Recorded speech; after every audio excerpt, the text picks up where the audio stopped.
Okay, so we're looking at the new machine in the kitchen. So La Pavoni's out, and the Lelit Mara X PL62X is in. This is a heat exchanger, so it's a single boiler with a heat exchanger in it. If you don't know what they are, it's kind of amazing science. I suggest that you look it up because it's awesome. So it's found its way into the home in the form of an espresso machine, E61 brew head, it's classic and refined all at once. Yeah, very small form factor for a E61, which I think is excellent for small spaces.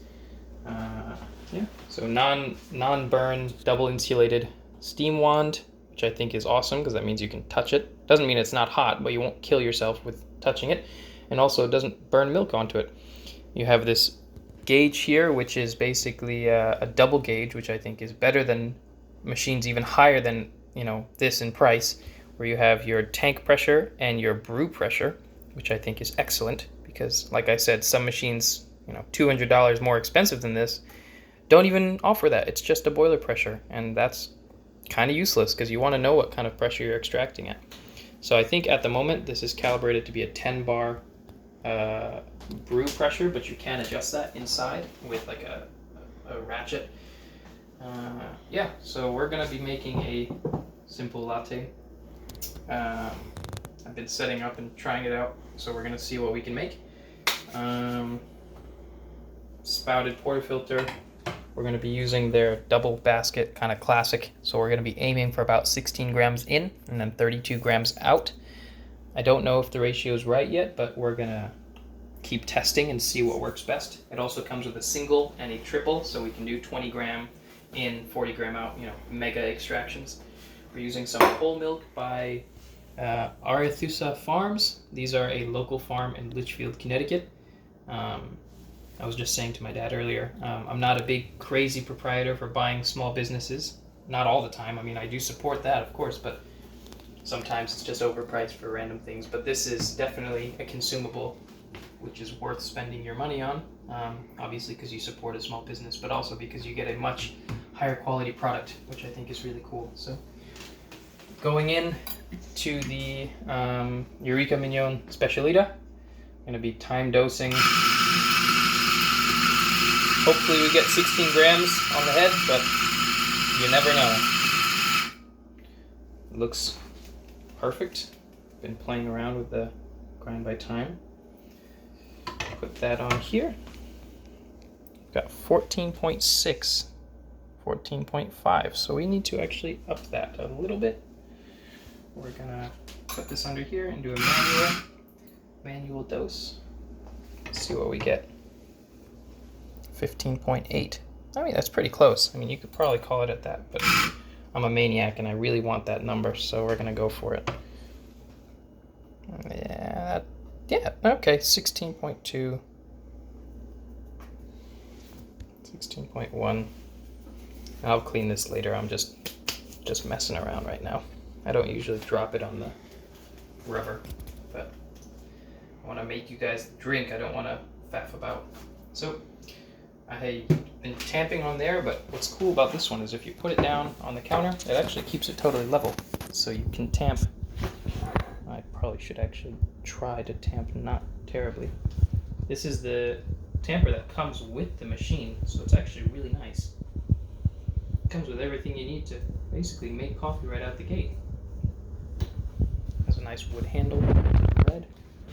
That's a decent tamp. It's very, very tight to the edges, so you don't miss any. So you probably wouldn't end up with a donut extraction.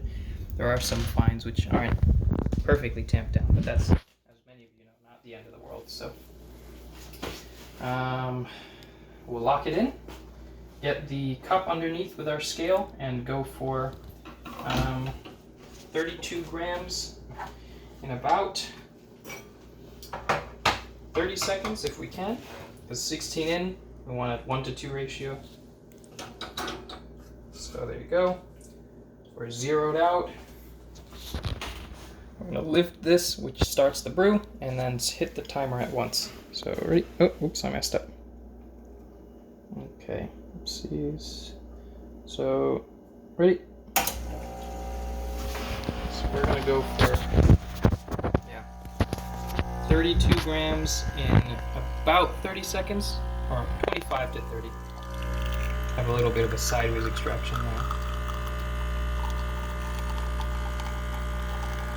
As you can see, it is brewing at around 9 bar, which is where you want it to be. It wasn't perfect. 22 seconds, 33.5 grams.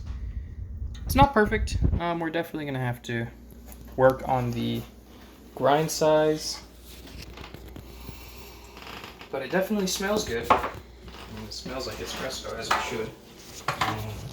We are running in its brew priority mode, so it should be pretty stable on the temperature side, but until I have a thermometer, I won't know for sure.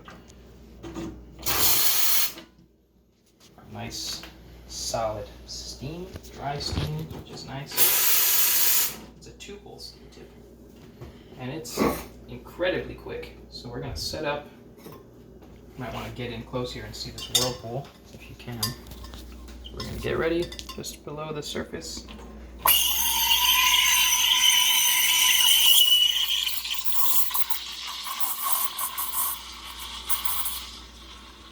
Kind of not the best, but it's my first time using this steam tip.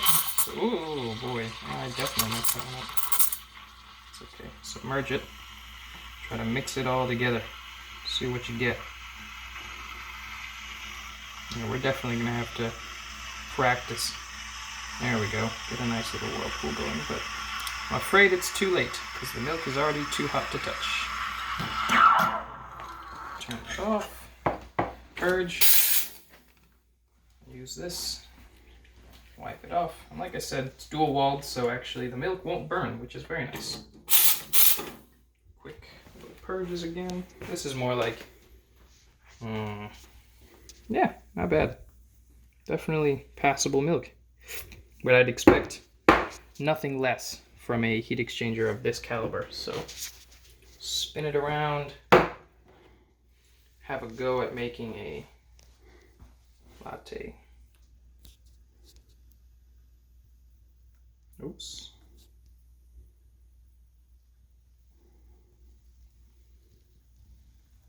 Not perfect, but like I said, we just got the machine today, so there we go. Latte on the Mara X.